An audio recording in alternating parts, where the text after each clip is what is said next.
Well, let's go to our panel in London. Hen Mazzig is a former humanitarian affairs officer for the Israeli army. And Geoffrey Alderman is a professor of history and politics at the University of Buckingham. Gentlemen, thanks so much for joining us. Hen Mazzig, let me begin with you. This is called Case 4000. Is Netanyahu in trouble?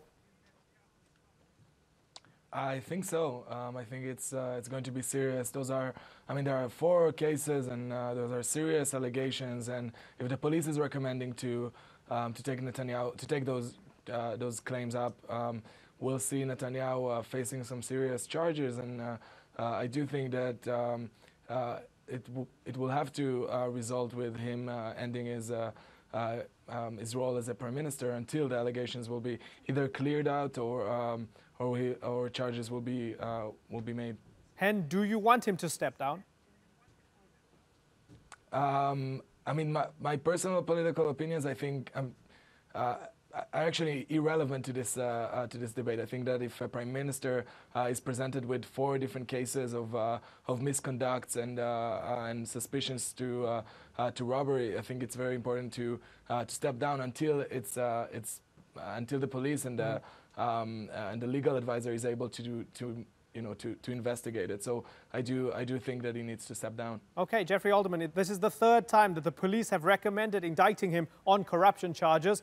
Isn't it the reasonable thing to do to step down as Prime Minister? Bibi Netanyahu is a unique political leader. He is a street fighter and a survivor. He hasn't resigned before, and I shall be very surprised if he resigns now. I think he will fight this out in the court that he knows best, which is, of course, in the court of public opinion. And the fact is that at the moment, Netanyahu is riding reasonably high in the court of public opinion in Israel, and I think he will just face out these charges, which are only at a preliminary stage. I mean, the police can recommend whatever they like. Whether there will actually be formal criminal charges laid is another matter.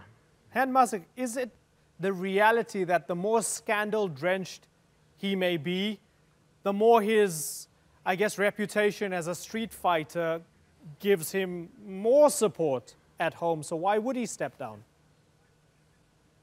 Yeah, I mean, his whole agenda was based on the fact that the media hates him and the media is after him, and the fake news are trying to bring him down, very similar to other leaders that you might think of, and that's probably a big part of his popularity at this time when he's been challenged, and the media is actually bringing up those in a responsible way. I mean, they need to speak about those issues, but he's really twisting it around and saying, you know, the media is after me again, and I think that's why we are going to see him battling a bit more.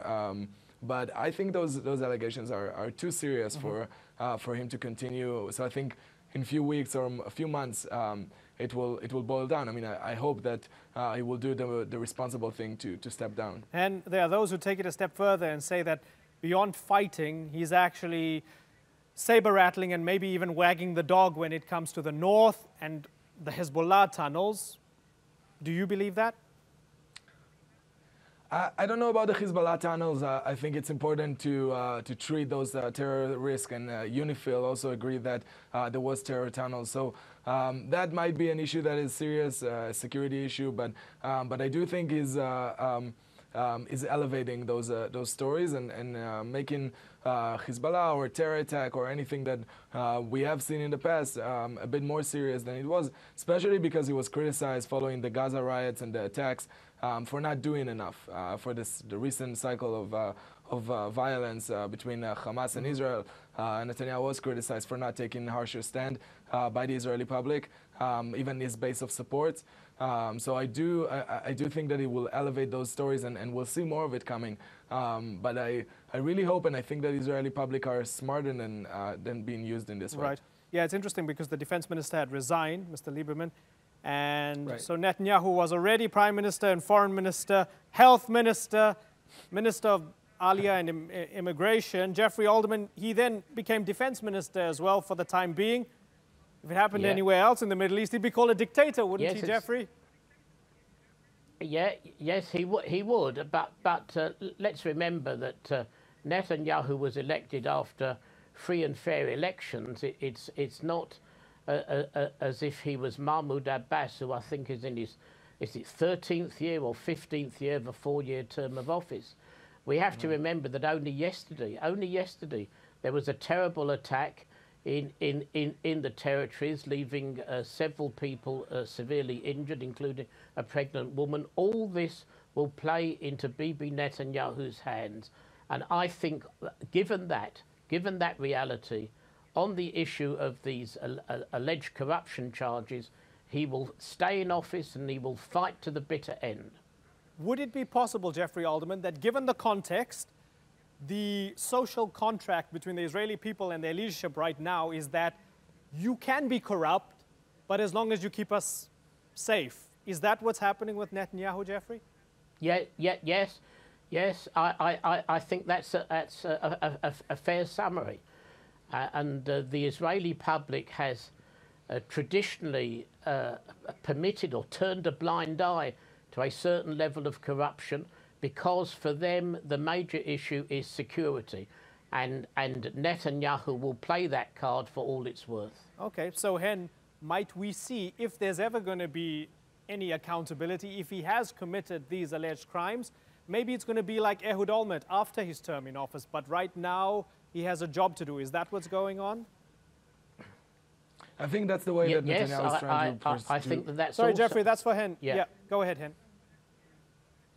No, I think that's the way that he's trying to portray it to the media, that you know, that's the allegations are still being investigated, and if there is anything to charge him with, it will be after the election, and that the prime ministry is the most important thing beyond the corruption. And that's, as Geoffrey said, it's really that's why the Israelis are feeling a lot of the times that some levels of corruptions are okay, but you know, we're talking about one issue of over $1 billion shekels that is being discussed. Not that he pocketed, but that he was helping in a deal.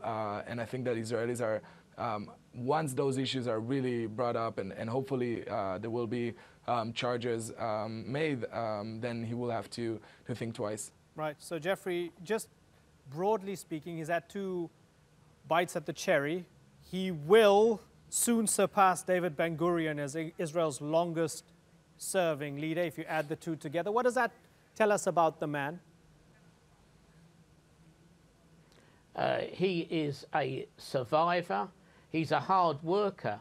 We mustn't forget that over the past few months, he's engineered a diplomatic revolution in the Arab world, setting up what to all intents and purposes are diplomatic relations with a number of Arab states. He recently welcomed the president of Chad, which is a Muslim majority country in Africa. He's got the American embassy where he wants it in Jerusalem. There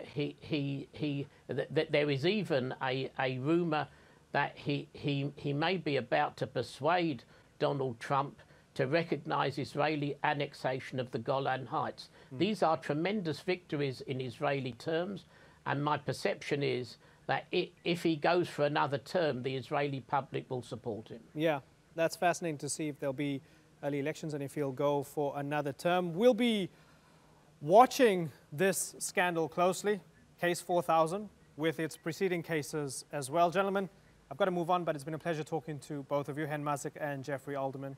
Thanks again.